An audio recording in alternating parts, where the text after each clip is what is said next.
Hi, no matter where your company is physically located, you can expand into other regions or countries with the click of a button. Now that marketing tools have made international advertising campaigns so much easier, it's tempting to dive right in. But before you do, stop and think about how you can best serve your new customers.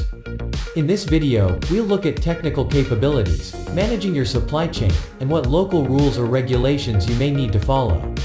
Addressing these details will help reduce risks and identify potential issues before you're too far down the line. First, you might want to check how your website performs in the countries where you want to sell products. Some regions may have slower internet connection speeds. Make sure your web pages can load and your site works well in places where you want to sell. Next, look at your supply chain and make sure you're able to deliver your products to all the far corners where you want to sell them. Don't forget to review all taxes and laws affecting businesses in these markets. Local government agencies can sometimes provide this information and may offer consulting services to help you figure out what you need to know about the market you plan to export to. Remember, you want all your customers to be able to reach you, no matter where they are. An easy way to start is to provide customer support via email and contact forms on your website. At some point you should probably establish a way to communicate beyond just your website, like through a telephone line. If you use a toll-free number or free phone number, make sure it's properly formatted so that customers in other countries can easily call you. Now, think about how a customer would interact with your business, starting from discovering your products and services all the way to placing an order. Do you need to make any adjustments to your processes to keep things running smoothly? Reviewing your business processes, especially supply chain management, will play an important part in your success. Say you own a vintage record shop in the UK. You heard that the vintage vinyl scene in Lisbon is booming, so you want to start selling your records in Portugal to get in on the trend.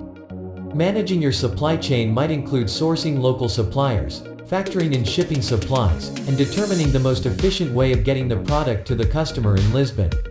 Let's imagine you've just received an order for 2,000 vinyl records that have to be delivered in 2 weeks. But you don't have the full quantity in your local inventory. Given the rapid turnaround time, receiving the remainder of the order, repackaging the products, and shipping to the customer in less than 2 weeks sounds like a risky proposition. So in this case, you might decide you need to source from a local supplier. As you look to expand your business into global markets, you'll also need to explore local laws and regulations for doing business in each target area. Beyond any cultural barriers, these legal hurdles can pose challenges to expanding into a certain region or country. Look at the tax requirements and import or export restrictions for your products and services. Some countries have agreements that may impact tax collection, and additional customs or tariffs could affect your bottom line. The way your business is incorporated may also make a difference in your ability to operate across borders. Some countries may require that you register with proper authorities in order to sell there. To recap, make your business as accessible to new customers. Examine your supply chain processes and how they'll work across borders. Research legal and governmental regulations that affect doing business. Expanding your markets into new regions and countries may seem like a lot of work, but taking these steps will ensure you're properly set up for success. Thank you for watching. We look forward to your precious suggestions.